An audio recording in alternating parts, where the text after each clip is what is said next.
चलो आज एक ऐसे कानून पर बात करते हैं जिसने भारत में बिजनेस करने का तरीका ही बदल दिया। नाम है आर्बिट्रेशन एंड कंसिलिएशन एक्ट 1996। और ये आया भी कब, सोचिए, जब इंडिया की इकोनॉमी दुनिया के लिए खुल रही थी। तब इस कानून ने एक बहुत मजबूत नींव रखी। अच्छा, किसी भी बिजनेस का सबसे बड़ा डर क्या होता है? यही ना कि जब बड़ी बड़ी डील्स खराब हो जाएं, कॉन्ट्रैक्ट्स टूट जाएं या पार्टनर्स में झगड़ा इतना बढ़ जाए कि साथ काम करना ही मुश्किल हो जाए। तब क्या होता है? पहले तो इसका एक ही जवाब था, अदालत। मतलब सालों तक केस लड़ो, मोटी मोटी फीस भरो और एक अनिश्चितता में जियो जो पूरे बिजनेस को ठप कर सकती है। पर क्या कोई और रास्ता है? जी हाँ, बिल्कुल है। और बस यहीं पर 1996 का ये एक्ट एक असली गेम चेंजर बनकर आया। इसको खास तौर पर बिजनेस की दुनिया के लिए ही डिजाइन किया गया था। मकसद कि भाई झगड़ों को कोर्ट के बाहर तेजी से और असरदार तरीके से सुलझाया जाए। और पता है, ये फॉरेन इन्वेस्टर्स के लिए एक बहुत बड़ा भरोसा था कि हाँ, इंडिया में उनका पैसा, उनका बिजनेस सेफ है। तो चलो इसके स्ट्रक्चर को समझते हैं। असल में इस एक्ट के 4 मजबूत पिलर्स हैं। और पहला पिलर डील करता है देश के अंदर होने वाले झगड़ों से, जिसे कहते हैं डोमेस्टिक आर्बिट्रेशन। कानून में साफ साफ लिखा है कि इसका पहला और सबसे जरूरी काम है डोमेस्टिक आर्बिट्रेशन से जुड़े सारे कानूनों को एक जगह लाना और उन्हें मॉडर्न बनाना। मतलब जब 2 इंडियन कंपनियों के बीच कोई झगड़ा हो तो उनके पास एक क्लियर रास्ता होना चाहिए। तो आखिर ये डोमेस्टिक आर्बिट्रेशन है क्या?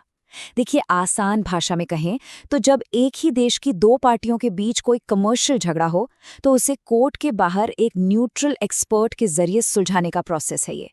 और इसका सबसे बड़ा फायदा स्पीड और कम खर्चा। अब आते हैं दूसरे पिलर पर, और ये पिलर दिखाता है इंडिया के ग्लोबल एम्बिशंस को।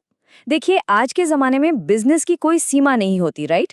तो ये पिलर इसी सच्चाई से जुड़ा है, इंटरनेशनल कमर्शियल आर्बिट्रेशन।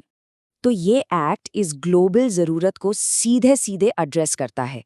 इसका मकसद है इंटरनेशनल कमर्शियल और बिजनेस आर्बिट्रेशन से जुड़े कानून को मैनेज करना। और ये आज के ग्लोबलाइज्ड ट्रेड की हकीकत है ना? तो इसमें सबसे जरूरी बात क्या है समझने वाली? सिंपल है, डोमेस्टिक आर्बिट्रेशन देश की सीमाओं के अंदर काम करती है, जबकि इंटरनेशनल आर्बिट्रेशन उन झगड़ों को सुलझाती है जहां पार्टियां अलग अलग देशों से हों। ग्लोबल बिजनेस के लिए ये एक बहुत ही जरूरी टूल है। तीसरा पिलर, और ये शायद सबसे क्रिटिकल है, ये पक्का करता है कि जो फैसले लिए गए हैं वो सिर्फ कागज पर न रह जाएं, उनका पालन भी हो। ये बात करता है फॉरेन आर्बिट्रल अवार्ड्स को लागू करने की। कानून में क्लियरली कहा गया है कि इसका एक मकसद है फॉरेन आर्बिट्रल अवार्ड्स का एनफोर्समेंट और इम्प्लीमेंटेशन करना। यहाँ अवार्ड का मतलब कोई इनाम नहीं है, इसका मतलब है आर्बिट्रेटर का फाइनल बाइंडिंग फैसला, बिल्कुल वैसे ही जैसे कोर्ट का जजमेंट होता है। तो ये एनफोर्समेंट इतना जरूरी क्यों है? जरा सोचिए। मान लीजिए लंदन में एक आर्बिट्रेशन हुआ और फैसला एक इंडियन कंपनी के खिलाफ आया। अब अगर इंडिया में उस फैसले को कोई माने ही नहीं तो वो तो बस एक कागज का टुकड़ा रह गया, है ना? बस ये 1996 का एक्ट इसी विदेशी फैसले को कानूनी ताकत देता है ताकि उसे यहाँ लागू करवाया जा सके। और अब आते हैं चौथे और आखिरी पिलर पर। ये हमें एक बिल्कुल अलग रास्ता दिखाता है। देखिए, हर झगड़ा लड़ाई से ही सुलझे यह जरूरी तो नहीं है। ये पिलर बात करता है सुलह की, यानी कंसिलिएशन की। एक्ट का आखिरी मकसद है सुलह, यानी कंसिलिएशन से जुड़े कानूनों और उससे जुड़े मामलों को डिफाइन करना। तो ये आर्बिट्रेशन के अलावा पार्टियों को आपसी सहमति से हल ढूंढने का एक और फॉर्मल तरीका देता है। अब यहाँ मेन फर्क क्या है? आर्बिट्रेशन में एक न्यूट्रल आदमी एक बाइंडिंग फैसला देता है जो मानना ही पड़ता है, लेकिन कॉन्सिलिएशन में वो न्यूट्रल आदमी सिर्फ दोनों पार्टियों को एक समझौते तक पहुंचने में मदद करता है, वो फैसला नहीं सुनाता। ये एक ज्यादा फ्रेंडली और कम फॉर्मल प्रोसेस है। तो जब हम इन चारों पिलर्स को एक साथ देखते हैं तो क्या तस्वीर बनती है? यही कि ये बिजनेस के झगड़ों से निपटने के लिए एक मॉडर्न और पूरी तरह से इक्विप्ड लीगल टूलकिट है।